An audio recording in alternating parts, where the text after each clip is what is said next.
Boa noite, meu irmão, boa noite, minha irmã, que a graça e a paz do nosso Senhor e Salvador Jesus esteja sobre a sua vida, sobre a sua casa, sobre a sua família.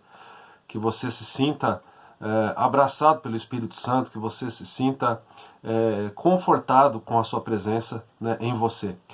Nós passamos por momentos difíceis, não é verdade? Nunca ficamos tantos dias aí sem as nossas reuniões presenciais na igreja. Estamos há mais de 70 dias fazendo uso da tecnologia e graças a Deus por isso, né? Porque se por um lado não estamos presencialmente unidos, nós sabemos que somos um em Jesus Cristo e o Senhor tem permitido com que os nossos encontros aconteçam, mesmo que de forma online, mesmo através desta gravação, né? Esse culto está sendo gravado e transmitido aí nos canais aí da nossa igreja. Como é que você está enfrentando toda essa situação? Quando as coisas estão bem, nós muitas vezes não pensamos na vida. Quando os dias são dias de paz e tranquilidade, nós muitas vezes curtimos o momento, não é verdade? Por outro lado, quando a gente enfrenta uma adversidade, é o tempo de fazer uma reflexão, é o tempo de meditar. Muitas vezes, né, nós somos forçados a isso, porque ficamos desesperados. E quando o desespero bate, nós muitas vezes trazemos, juntamente com ele, questionamentos. E os questionamentos são: por que Deus? Por que nós estamos enfrentando isso? Qual o significado disso tudo? E quando nós pensamos, né, nesses questionamentos, nós trazemos para nós também um questionamento pessoal. Né? Será que eu estou enfrentando da forma como Deus espera?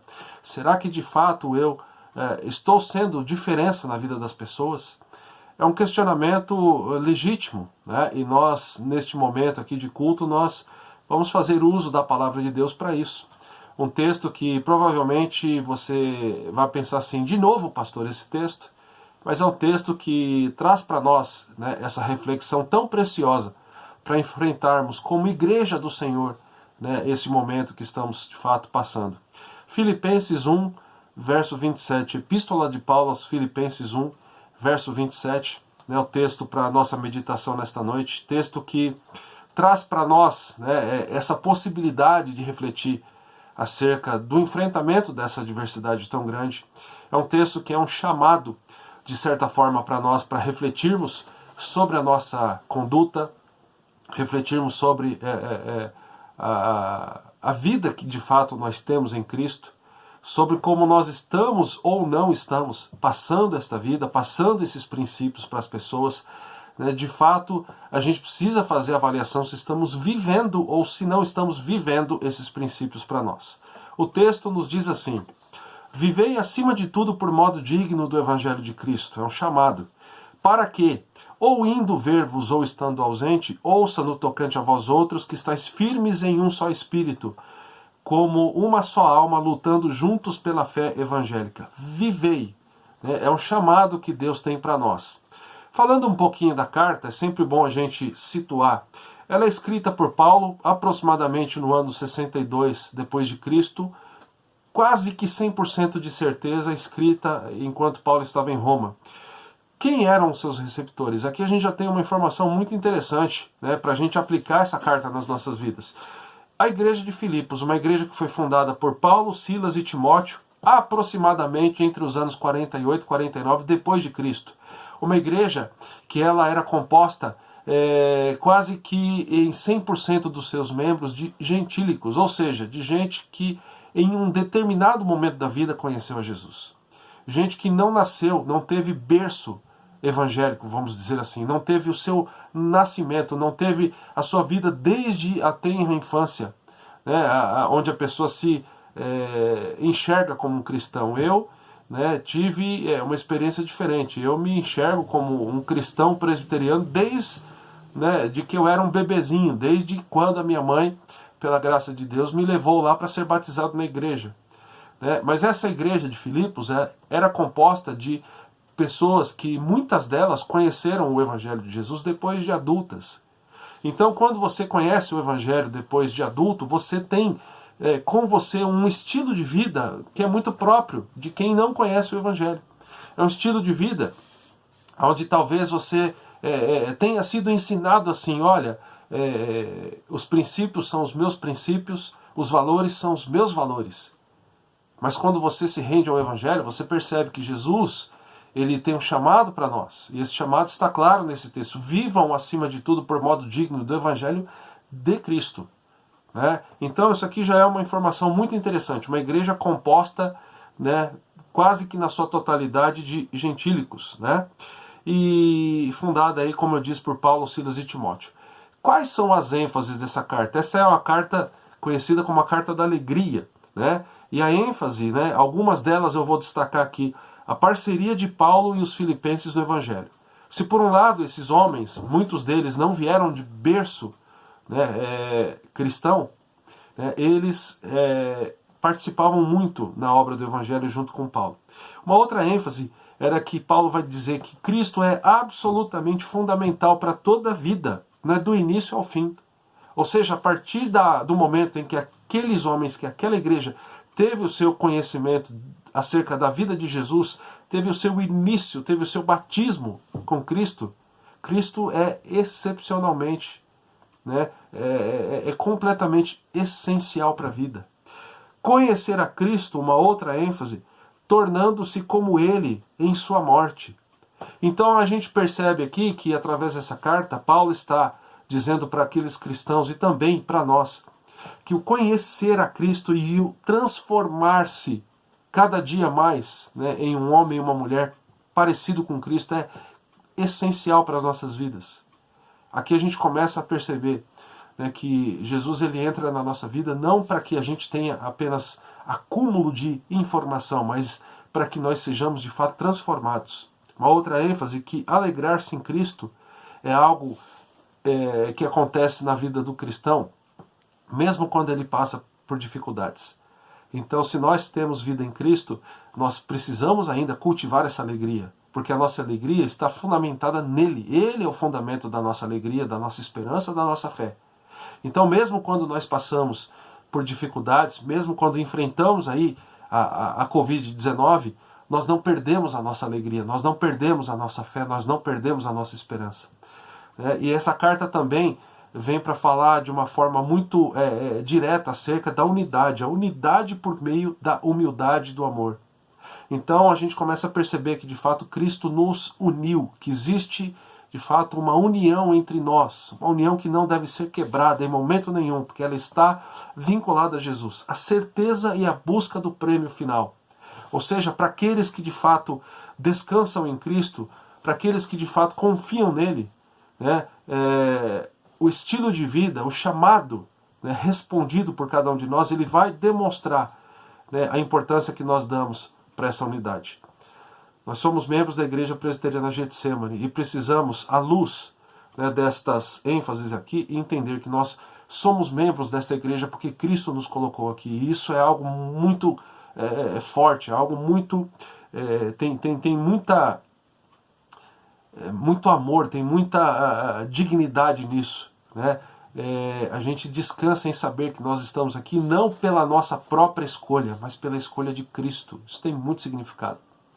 Interessante, falando sobre essa carta, eu gosto do livro de dois autores, Gordon Fee e Douglas Stuart, e eles dizem o seguinte, que nesta carta nós vemos Paulo falar daquilo que era mais importante para ele, Cristo crucificado e ressuscitado dos mortos, a sua história que é brevemente recontada no capítulo 2, dos versos 5 a 11, texto conhecido como o hino de Cristo. Tenham em vocês o mesmo sentimento que houve também em Cristo Jesus. Então esses homens, esses estudiosos aqui da Bíblia, pessoas que se debruçam em cima da Escritura, eles vão dizer que aqui Paulo fala daquilo que era mais importante para ele, Cristo, né, a sua morte, a sua ressurreição. Então, gostaria de refletir acerca do momento que nós estamos vivendo, né, com base nesse texto, e eu quero dividir esse texto aqui em pelo menos duas partes. A primeira parte é quando Paulo diz, vivei acima de tudo por modo digno do Evangelho de Cristo. Vivei. É um texto, né, é um verbo aqui que ele está no presente imperativo, isso é uma ordem. Paulo está dizendo, vivam. Isso aqui é um chamado para nós, né? O nosso estilo de vida deve ser um estilo de vida diferente daqueles que ainda não conhecem a Jesus Cristo. Nós não somos chamados a ter uma certa liberdade no sentido de que a vida é minha e eu faço dela aquilo que eu quiser. Não, nós fomos comprados por preço, e a gente sabe o preço que foi pago por Jesus. O seu sangue foi derramado por nós na cruz do Calvário, para que fôssemos de fato, né, o seu povo. Né? Eu estou relendo aqui um livro sobre o Antigo Testamento, e os autores dizem que de fato quando Deus entra na vida de Abraão, ele entra com um chamado, e esse chamado é graça. Quando você olha para a vida deste patriarca Abraão, né, lá em Gênesis 12, você percebe que Deus chama um homem que vinha de uma vida completamente diferente. Ele não era completamente perfeito. Abraão, ele vem de um contexto politeísta. Ele vem de um povo, né, lá de Ur dos Caldeus, né, onde, culturalmente falando, as pessoas adoravam a vários deuses. E quando Deus entra na vida de Abraão, ele entra com a sua graça, e ele entra chamando Abraão para uma vida diferente. É a mesma coisa que Paulo está dizendo aqui. É como se Paulo estivesse dizendo e nos fazendo relembrar: olha, nós fazemos parte daquele povo, da aliança, o povo que foi chamado por Deus. Lembra de Abraão? E a gente precisa entender. Então, essa vida é um chamado. E eu acredito, meus irmãos, que nós estamos passando por um momento ímpar nas nossas histórias. A gente já vem falando isso, né, em várias ocasiões. E a gente precisa parar e fazer aquela reflexão. Como, né, eu sairei dessa crise? Porque, pela graça de Deus, essa crise vai passar. Quando esse isolamento social terminar, quando nós voltarmos aos nossos encontros presenciais na igreja, né, eu fico imaginando aqui um momento de muita alegria, quando a gente voltar, né, no culto, o nosso primeiro culto, com celebração da ceia do Senhor, né, com os nossos abraços aí uns aos outros, né, com lágrimas sendo derramadas aí de alegria. Mas a gente precisa refletir como nós seremos, quem nós seremos. Tomara que essa crise toda venha para fazer a gente refletir acerca da nossa própria vida. Né? Quando a gente passa por uma situação dessas, uma adversidade desse tamanho, dessa proporção, a gente precisa parar e pensar, né, o que ela trará para mim, na verdade, de aprendizado. Esses dias nós assistimos aqui em casa um filme de 1995, né? Eu acredito que a grande parte de nós todos aqui conhece o filme do Tom Hanks, Náufrago. E é interessante ali o que acontece na história do filme. Né? Eu não quero aqui dar aqui um spoiler, como o pessoal diz hoje em dia, mas eu vou comentar acerca desse filme porque certamente quase todo mundo já assistiu.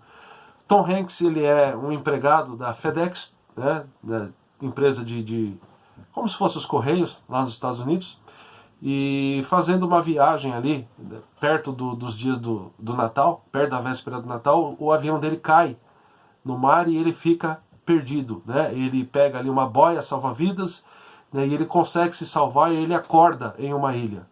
Ele passa mais de 1.500 dias, quase 5 anos. E depois, na história do filme, ele se cansa de esperar e ele constrói ali uma jangada de madeira e ele sai e ele é encontrado por um navio no meio do mar, depois de enfrentar aí muitas crises, né, depois aí de enfrentar muitas tempestades. E ele, depois de ser resgatado, ele tem um recomeço. E o filme termina de uma forma triste. Porque antes, né, de acontecer essa tragédia, ele se despede da sua noiva. E quando ele volta, né, as pessoas, né, tinham dado ele como morto, né, a morte dele como algo completamente crível. E aí o que acontece? A vida da moça seguiu.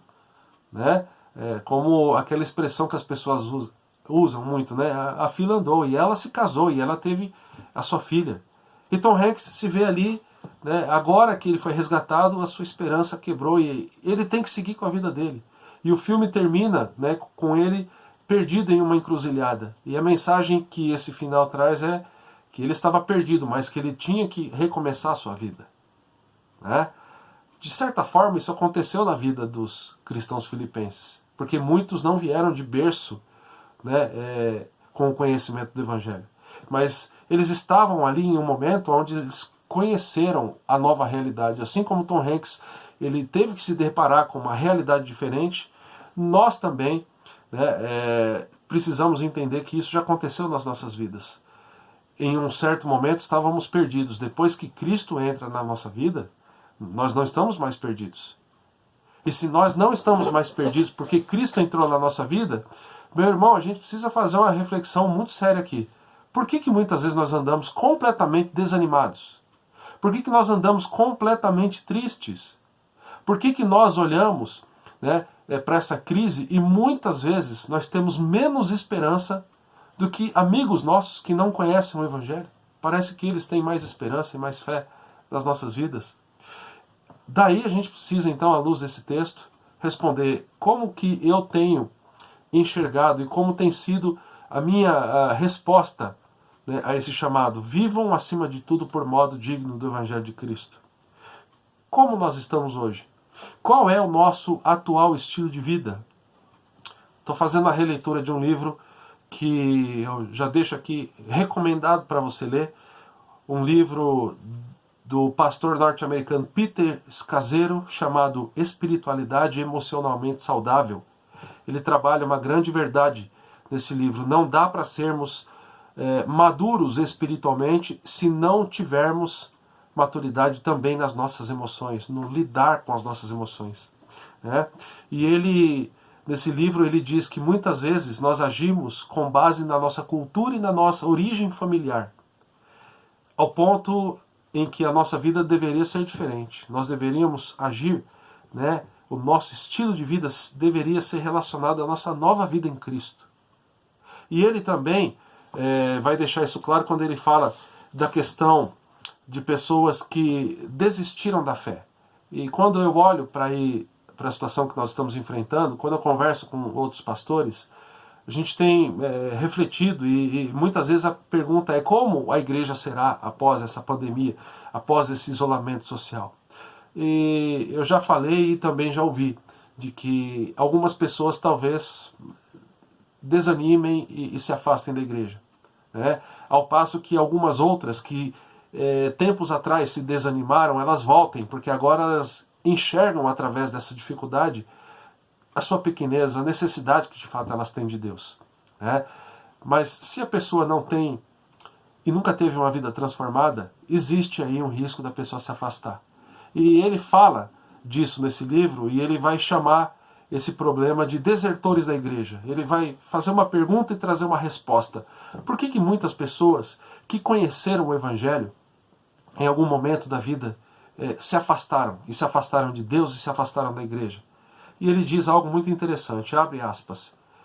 Essas pessoas se cansaram da companhia de cristãos que, independentemente do seu conhecimento de Deus, do seu envolvimento com a igreja ou com o seu zelo, eram pessoas exasperadas, compulsivas, opiniáticas, defensivas, orgulhosas e ocupadas demais para amar o Jesus que professavam. E aí ele diz, faz uma afirmação aqui muito dura de ouvir. Ser cristão parecia mais problema que solução. E aí ele finaliza. Starbucks e o jornal New York Times pareciam melhor companhia para as manhãs de domingo.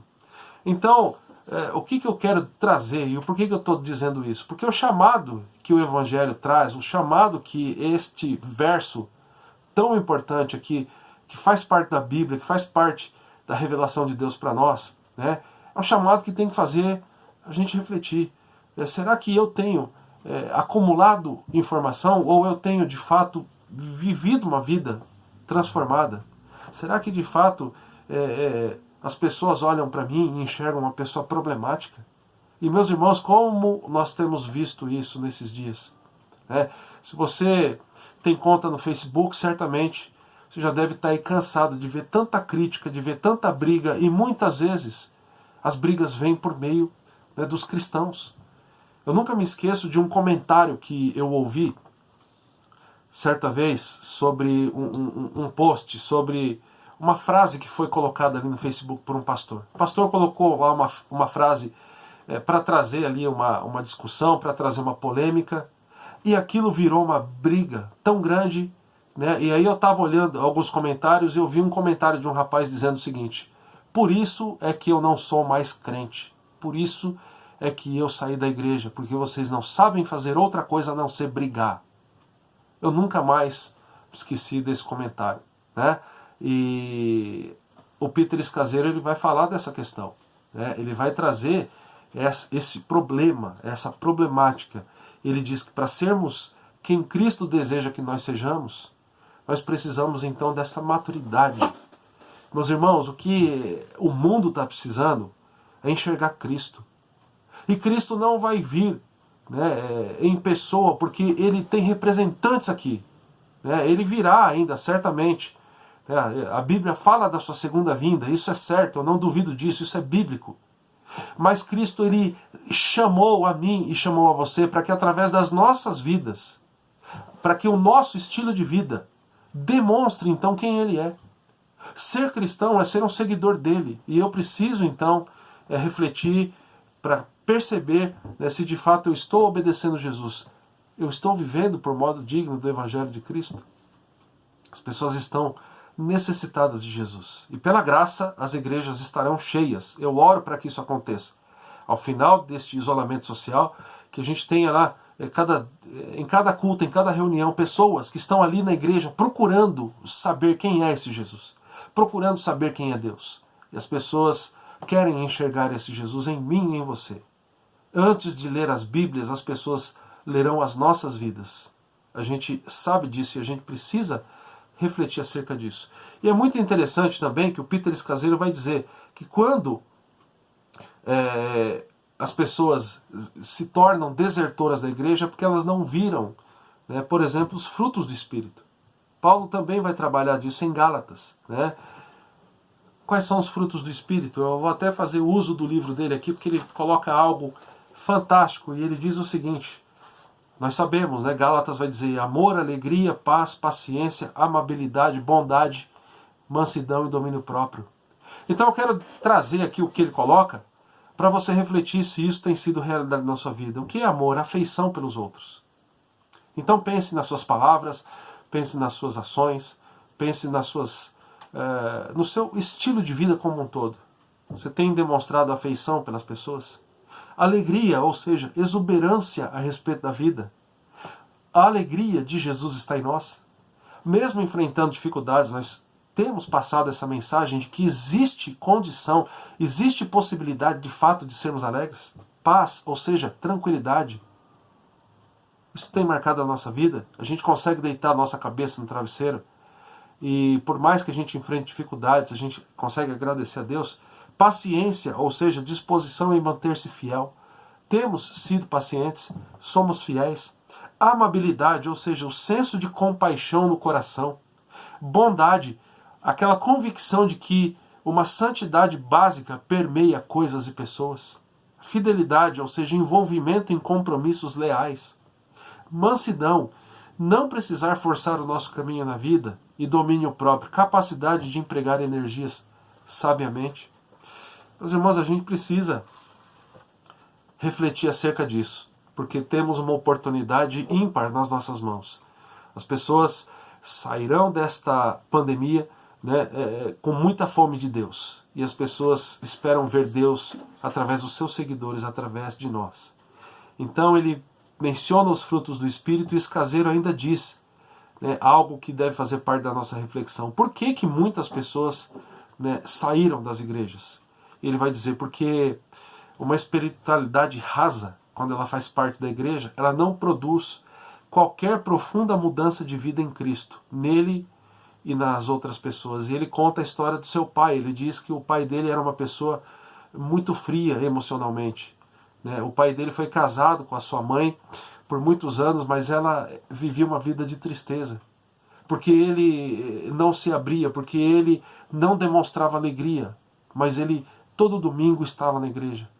E ali ele vai usar o exemplo do próprio pai para dizer, olha, ele estava o tempo todo ali, mas ele tinha, né, cada vez mais acúmulo de informação, mas essa vida não demonstrava nenhuma transformação. Então, não somos chamados, irmãos, a apenas termos uma vida de acúmulo de informação sobre Deus. Mas o chamado que Deus tem, e o chamado que está implícito em Filipenses 1:27, é para que nós vivamos, é para que o nosso estilo de vida seja transformado.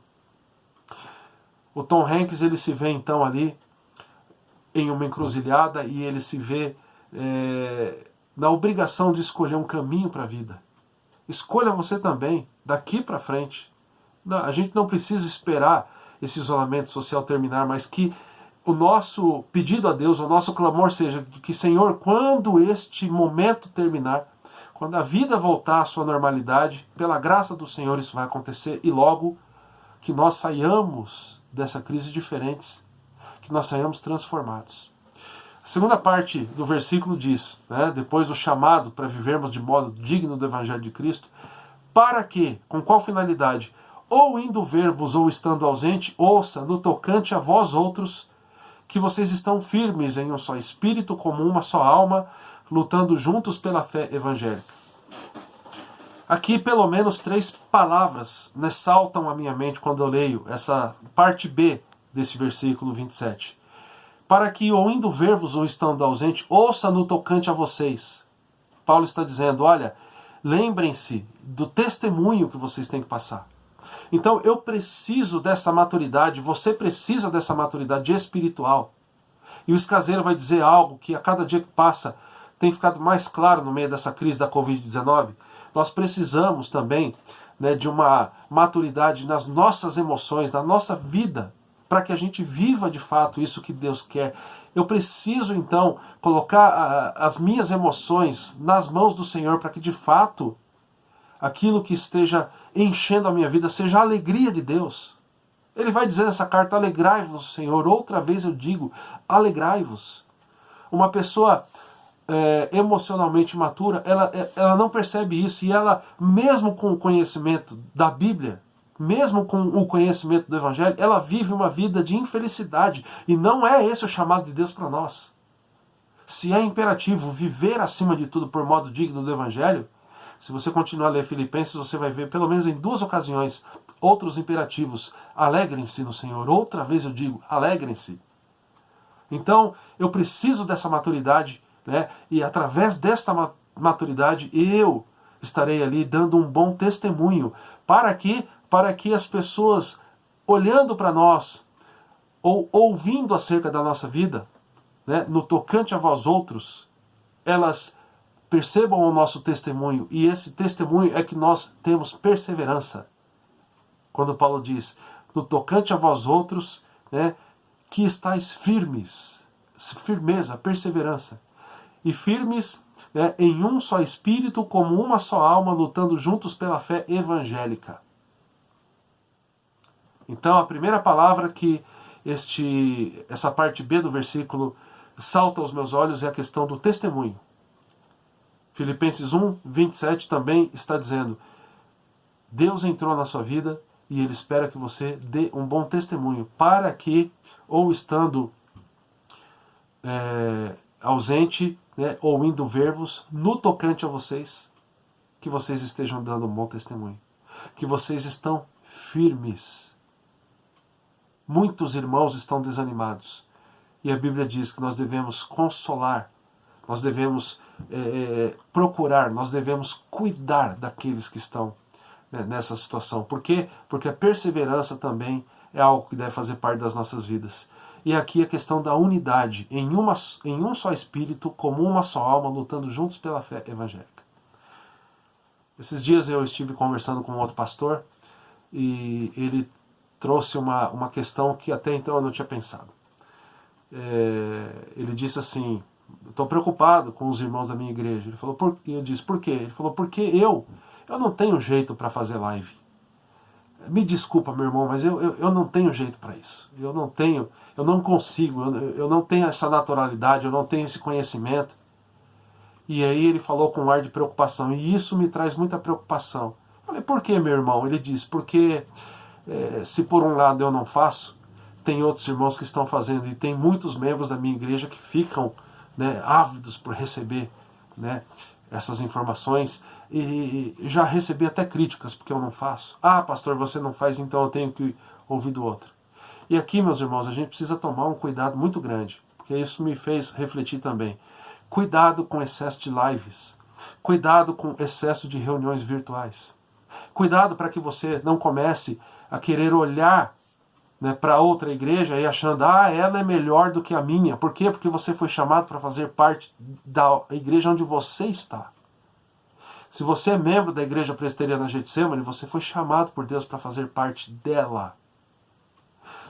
Agora, muitas vezes, a gente percebe aí alguns irmãos compartilhando, olha, vai ter reunião da igreja tal, olha, vai ter daquela outra. Só que tem o seguinte, você não faz parte da igreja tal e nem daquela outra, você faz parte da igreja onde Deus te colocou. Então, sirva onde Deus te colocou.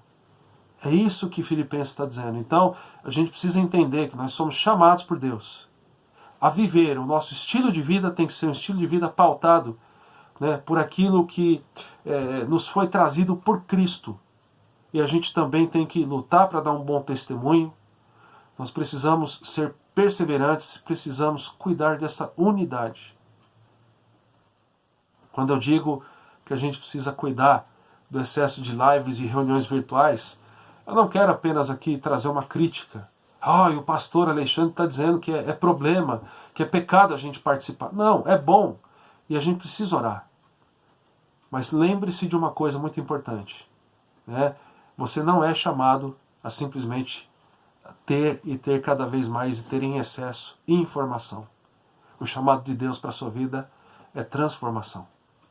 E essa transformação se dá, né, dentro do contexto aonde Deus te colocou. Essa informação Deus quer ver acontecendo através da vida dos irmãos que Deus colocou na sua vida. Eu quero encerrar aqui colocando algo que aconteceu com a minha própria vida quando eu cheguei aqui na cidade de Botucatu. Cheguei na cidade, né, e eu lembro de um irmão em uma reunião de presbitério dizendo assim, meu irmão, se não fosse por mim você não estaria aqui, né? E eu respondi com ele, falei, meu irmão, eu creio que se eu estou aqui na cidade de Botucatu, eu estou porque Deus me trouxe. Pode até ter usado a sua vida, mas não, eu não estou aqui por sua causa, eu estou porque Deus me colocou aqui. Porque é o Senhor quem está no controle das nossas vidas. E você precisa crer nisso. Não brinque com isso. Sirva a Deus no contexto no qual Ele te colocou. Se Ele te colocou aqui na igreja presbiteriana Getsemane, sirva a Ele aqui. Que você possa, de fato, orar pelas outras igrejas como nós oramos. Mas nós estamos aqui porque Deus quer que entendamos que Ele que fez com que isso acontecesse. E que a gente possa viver essa vida por modo digno do Evangelho de Cristo para a honra e glória do Senhor. Vamos orar? Obrigado, Senhor, pela Tua palavra, obrigado pelo chamado que o Senhor tem para nós e que de fato o Senhor nos dê sabedoria, que o Senhor nos dê coragem e intrepidez para de fato vivermos por modo digno do Evangelho de Jesus.